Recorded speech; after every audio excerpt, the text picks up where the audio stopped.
Nandiyan ka pala, Sparkle, ha? Kala mo, nakalimutan ko na yung ginawa mo sa akin, yung binuhusan mo ako ng buhangin. Ha? Palpak ang plano mo. Imbis si Bornok yung bubuhusan mo, ako binuhusan mo. Alam ko sinadya mo yun eh. Kaya kumanda ka ngayon. Nagsibak-sibak ka pala ng kahoy, ha?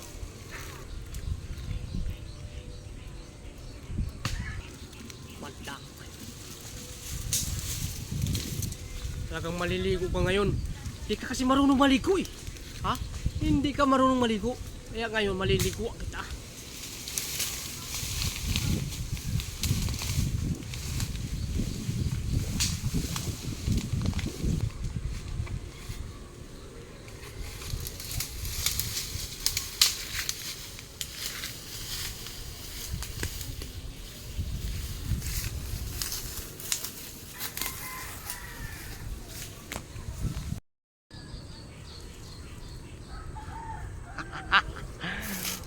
Maliligo ka talaga ngayon, Sparkle. Kala mo, nakalimutan ko yung ginawa mo sa akin, pinuhusan mo ko ng buhangin, ha? Mata ka ngayon. Pag hindi ka marunong maligo, asim suka ka na eh. Amoy suka ka na, hindi ka na, napakabantot-bantot mo, hindi ka marunong maligo eh. Maligo ka nito ngayon, maliligo ka talaga. Ang kikigil na ako sa'yo, parang gusto ko na talagang makita kung gaano ka matanggal yung mga libag mo sa katawan.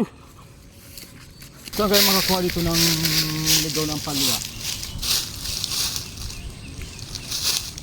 Oh, si Ungga yun ah. Oh, si Sparkle din yun nasa dulo ah. Ano kayo gagawin ni Ungga sa timba? Siguro may balak to gaganti kay Sparkle. Bago to magawa ni Ungga. Ito, magugulatan yung bansot na yun eh. Iwan ko lang kung hindi lilipad yung espiritu na rito.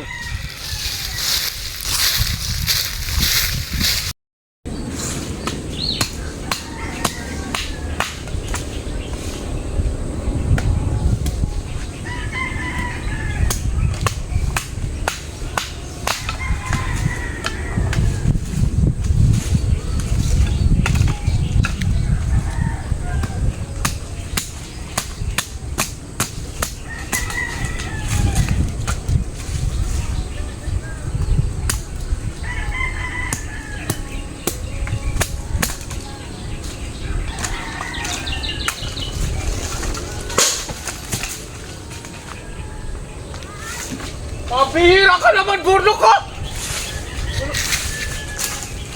Hindi ako nga yung gagawin sa timba na yan. Makaganti na sana ako kay Sparkle!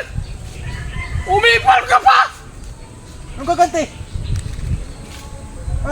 Pinuhusan mo ako ng buhangin, masama ang loob ko sa'yo! Mabuhusan ko na sana ganyan!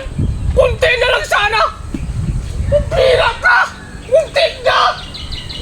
Pabihira ka tao ka, ha? Alam mo siguro magkakaisa kay Sparkle, no? Bira, balak ka pa palang buhos sa akin, oh.